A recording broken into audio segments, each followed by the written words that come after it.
Hello મિત્રો, હું છું કેર વાઘેલા અને ફરી આવી ગયો છું એક નવા વિડીયો સાથે.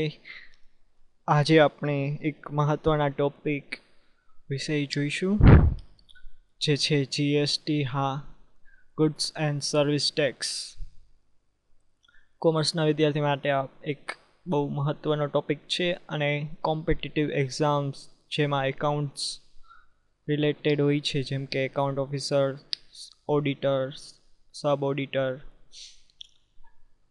એકાઉન્ટન્ટ, આવી બધી એક્ઝામોમાં જીએસટી વિશે પૂછાતું હોય છે. બીજી બધી કોમ્પિટિટિવ એક્ઝામમાં પણ આ જીએસટી વિશે પૂછાતું હોય છે. જીએસટી એક બહુ મોટો ટોપિક છે, એટલે આપણે એને જુદા જુદા વિડીયોમાં જોઈશું. તો આ પહેલો વિડીયો છે જીએસટીનો. સ્ટાર્ટ કરીએ. છે શું જીએસટી એકચ્યુઅલમાં? તો કે જીએસટી એક કરવેરો છે, મીન્સ એક પ્રકારનો ટેક્સ છે. ભારતમાં આપણે અત્યારે ઘણા બધા પ્રકારના કરવેરા ભરીએ છીએ, માટે જીએસટીને સમજતા પહેલાં આપણે કરવેરાને સમજવું જરૂરી છે. આપણે અત્યારે જુદા જુદા ટેક્સ પે કરતા હોઈએ છીએ, જેમ કે આવકવેરો છે, વ્યવસાય વેરો છે, એક્સાઇઝ ડ્યુટી છે. અલગ અલગ પ્રકારના ટેક્સ પે કરતા હોઈએ છીએ. તો આ પહેલાં તો આપણે સમજવું પડે કે ટેક્સ શું છે.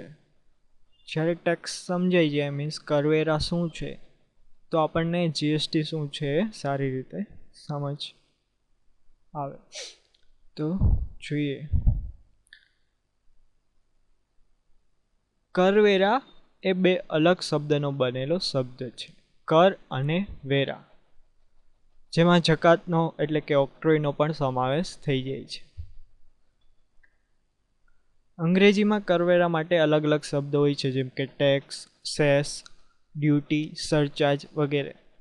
અંગ્રેજી લેંગ્વેજમાં આ બધા અલગ અલગ નામ છે ટેક્સના, કે ટેક્સ છે, સેસ છે, ડ્યુટી, સરચાર્જ. જ્યારે ગુજરાતીમાં કરવેરામાં આ બધું સમાવેશ થઈ જાય છે. ઇવન જકાતને પણ કરવેરાની અંદર સમાવી લેવામાં આવે. કરવેરાના બે પ્રકાર હોય છે. એક પહેલું છે પ્રત્યક્ષ કર, એટલે કે સીધા કરવેરા, અને બીજું છે પરોક્ષ કર, એટલે કે આડકતરા કરવેરા. તો જોઈએ, જે ભારતમાં અત્યારે જેટલા બી ટેક્સ છે, ડ્યુટી, સરચાર્જ વગેરે જે કાંઈ, એને બે પાર્ટ્સમાં ડિવાઈડ કરેલું છે. એક છે પ્રત્યક્ષ કર અને બીજું છે પરોક્ષ. પ્રત્યક્ષ કર એટલે એવા કરવેરા જે આપણે સીધા ગવર્મેન્ટને પે કરીએ છીએ, જ્યારે પરોક્ષ એટલે આપણે આડકતરી રીતે ચૂકવીએ છીએ. પહેલું છે પ્રત્યક્ષ કર. તેમાં જોઈએ પ્રત્યક્ષ કરમાં કયા કયા વેરાનો સમાવેશ થાય, કયા એવા ટેક્સ છે જે આપણે ડાયરેક્ટ પે કરીએ છીએ. તો એમાં પહેલું છે આવકવેરો, વ્યવસાય વેરો, સ્ટેમ્પ ડ્યુટી, બક્ષિસ વેરો વગેરેનો સમાવેશ થાય છે. એટલે કે આવકવેરો એટલે ઇન્કમ ટેક્સ, વ્યવસાય વેરો પ્રોફેશનલ ટેક્સ, સ્ટેમ્પ ડ્યુટી, બક્ષિસ વેરો, આ બધા ડાયરેક્ટ ટેક્સ છે, એટલે કે પ્રત્યક્ષ કરવેરા, જે સીધા ચૂકવવામાં આવે, જે આપણે સીધા ચૂકવીએ છીએ. બીજું છે પરોક્ષ કરવેરા. પરોક્ષ કરવેરા એટલે આપણે એને સીધા નથી ચૂકવતા. સરકારને આપણે આ ટેક્સ પે કરીએ છીએ, પણ એ સીધો ટેક્સ પે કરતા નથી. તો પરોક્ષ કરવેરા ઇટ મીન્સ કે ઇનડાયરેક્ટ ટેક્સ. એમાં કયા કયા ટેક્સ આવે તો એ જોઈએ. એમાં રાજ્ય અને કેન્દ્ર તરફથી વસૂલાતો વેચાણ વેરો, મીન્સ સેલ્સ ટેક્સ. રાજ્ય અને કેન્દ્ર બંને ઉઘરાવે છે સેલ્સ ટેક્સ, તો એ આવે. બીજું છે વેલ્યુ એડેડ ટેક્સ, એટલે કે વેટ. ઓક્ટ્રોય ડ્યુટી એટલે જકાત. Service tax, excise duty, additional excise duty, countervailing additional custom duty, special additional duty, અને કેન્દ્ર તથા રાજ્ય સરકારના અલગ અલગ સેસ, જે કાંઈ બીજા કરવેરા હોય એ. સરચાર્જ, લક્ઝરી વેરો, જાહેરાત પરનો વેરો, લોટરી તથા બેટિંગ વેરો, આ બધા ઇનડાયરેક્ટ ટેક્સ છે. મીન્સ જે આપણે ડાયરેક્ટ પે કરતા નથી, પરોક્ષ કરવેરા છે આ બધા. તો અહીં કરવેરાનું ટૂંકું ડિસ્ક્રિપ્શન છે. સિમ્પલ છે. કરવેરાના બે પાર્ટ છે, તો ડાયરેક્ટ ટેક્સ અને ઇનડાયરેક્ટ, પ્રત્યક્ષ કરવેરા અને પરોક્ષ કરવેરા. કોઈ બી ગવર્મેન્ટ હોય એ ચલાવવા માટે ટેક્સ ઉઘરાવવું ખૂબ જરૂરી છે. એની ગવર્મેન્ટની ઇન્કમ ટેક્સમાંથી થાય અને એના દ્વારા જ તે ચાલી શકે. મીન્સ ટેક્સ એ કોઈ બી કન્ટ્રીનું એક મહત્ત્વનું અંગ છે. આપણે આગળ જોઈએ ટેક્સ કોણ કોણ વસૂલ કરે. તો કે ભારતમાં વેરા વસૂલાત માટે 3 સ્તર છે. 3 સ્ટેજમાં ટેક્સ વસૂલાય છે, જે બ્રિટિશ શાસન પદ્ધતિ મુજબ છે.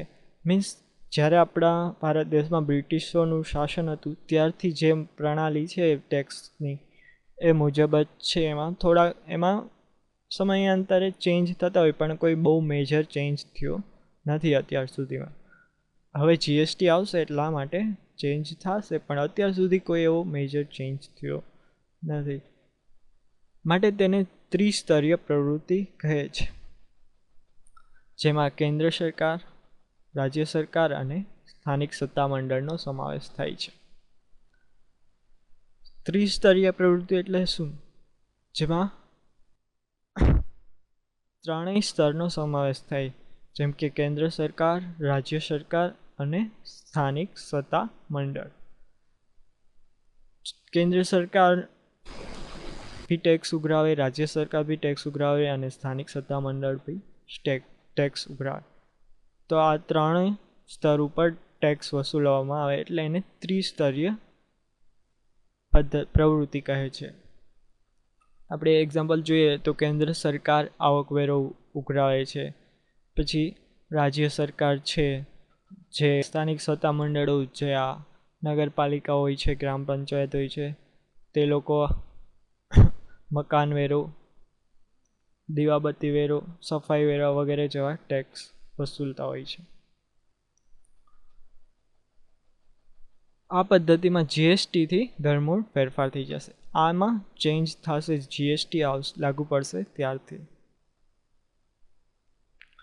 જીએસટી એટલે ગુડ્સ એન્ડ સર્વિસ ટેક્સ, જે આપણને ખ્યાલ જ છે, જેને ગુજરાતીમાં વસ્તુ અને સેવા કર તરીકે ઓળખવામાં આવે છે.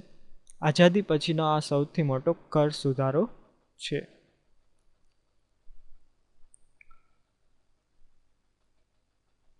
આ વિડીયોમાં આટલું જ. આપણે ફરી મળીશું જીએસટીના બીજા વિડીયોમાં, જેમાં જીએસટી વિશે વધારે ચર્ચા કરીશું. આ વિડીયોમાં મેઇન ફોકસ કર ઉપર હતું, ટેક્સ ઉપર હતું, જેમાં આપણે જોયું કે 2 ટાઈપના ટેક્સ હોય, એક ઇનડાયરેક્ટ ટેક્સ અને ડાયરેક્ટ ટેક્સ, અને 3 સ્ટેજ ઉપર જુદા જુદા ટેક્સ વસૂલાતા હોય, જેમ કે કેન્દ્ર, રાજ્ય અને સ્થાનિક સત્તા મંડળ. ફરી મળીએ નેક્સ્ટ વિડીયોમાં. આપણે મારો વિડીયો જોયો તે બદલ ખૂબ ખૂબ આભાર. પ્લીઝ મારા વિડીયોને લાઈક કરો, શેર કરો, સબસ્ક્રાઈબ કરો, કમેન્ટ કરો. Thank you so much.